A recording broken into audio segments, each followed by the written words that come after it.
రైతు సోదరులకు నమస్కారం అండి. నేను మీ బాలు మహేంద్ర. ఆల్రెడీ వచ్చేసి మనకు వానాకాలం సీజన్ అనేది స్టార్ట్ కావడం జరుగుతుంది. ఆల్రెడీ మన స్టాకు మహేంద్ర స్టాక్ అంతా మన డిస్ట్రిబ్యూటర్ దగ్గరికి చేరడం జరుగుతుంది. ఇక్కడ నల్గొండలోని మనకు రైతన్న సీడ్స్ దగ్గరికి మన స్టాక్ రావడం జరిగింది. ఆ రైతన్న సీడ్స్లోని మనకు స్టాక్ అనేది మనకు ఇప్పుడు మహేంద్ర ఎంపీఆర్ 606, ఎంపీఆర్ 505 అండ్ దొడ్డు రకాలు వచ్చేసి ఎంపీఆర్ 404+ అండ్ ఎంపీ 3030 అనే హైబ్రిడ్ వెరైటీలు కూడా మనకు అందుబాటులోకి రావడం జరిగింది. ఆల్రెడీ మహేంద్ర కంపెనీ వెరైటీలని యూజ్ చేసిన ఫార్మరు ఇక్కడ మళ్ళీ మహేంద్ర వెరైటీ కావాలని ఇక్కడికి రావడం జరిగింది.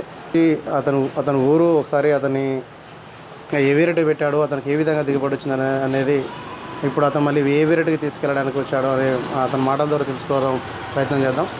నమస్కారం అన్న. నమస్తే, నా పేరు శేఖర్ రెడ్డి. మాది నకరికల్ మండల్, కడపర్తి విలేజ్. మేము last time Mahindra seeds employee Balu గారు చెప్పినట్టు ఎంపీఆర్ 606 పెట్టినాం. పెడితే అది మంచిగా ఎకరానికి 38 క్వింటాల్ ఎమ్మట వచ్చింది. అది మంచిగా అనిపించింది. ఇంకా ఇప్పుడు వానాకాలంగా ఇప్పుడు కత్తెర పెట్టడానికి అదే బాలు గారి సజెషన్తో ఎంపీఆర్ 505 మంచిగా ఉంటుంది అని చెప్తే ఆ ఎంపీఆర్ 505 పెట్టడానికి ముందుకొచ్చి ఈరోజు ఈ బ్యాగులు ఒక 8 బ్యాగులు తీసుకెళ్తున్నాను 4 ఎకరాలకి. ఇది మంచిగా దిగుబడి వస్తుందని నేను ఆశిస్తున్నా. మహేంద్ర సీడ్స్ నేను వాడి అధిక దిగుబడి పొంది లాభపడ్డాను. మీరు వాడి అధిక దిగుబడి పొంది లాభపడండి.